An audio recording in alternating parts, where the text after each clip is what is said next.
আজকে রান্না হবে খাসির মাথা আর চর্বির বড়া। তো আমি এই খাসির মাথাটাকে মাখানোর জন্য সব কিছুই নিয়ে নিচ্ছি, আদা রসুন পেঁয়াজ টমেটো গুঁড়ো লঙ্কা হলুদ গুঁড়ো জিরে।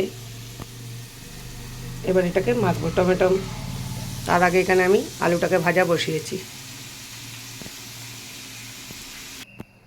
গোটা জিরে তেজপাতা শুকনো লঙ্কা সব ফোড়ন দিলাম। মাথাটাকে দিয়ে দিচ্ছি।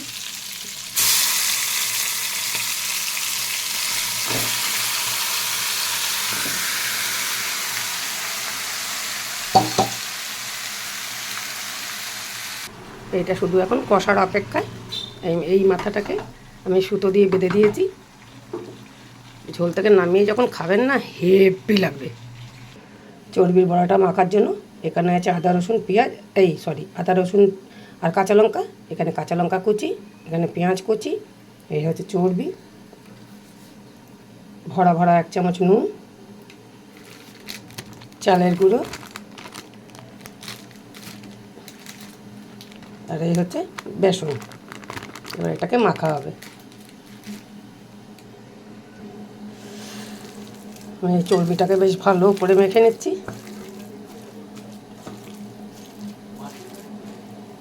সবার শেষে হবে এটা। এখনও কষাচ্ছি মাথাটাকে। কেমন লাগছে বলুন?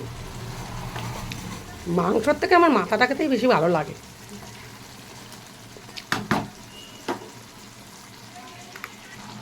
এখন একটু জল দিয়ে কষাচ্ছি।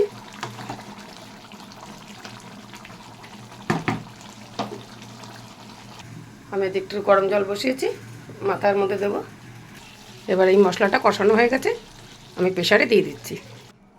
আমি এটা এখন 3টে সিটি দিয়ে নামাবো। নাতনির জন্য ওই 1 টুকরো মাংস দিয়ে একটু সবজি দিয়ে ঝোল বসাচ্ছি।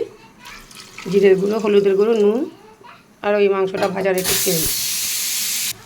মেখে রাখা চর্বিগুলোকে বড়ার সাইজ করে দিয়ে দিয়েছি আমি। বড়াগুলো আমি এক এক করে নামিয়ে দিচ্ছি।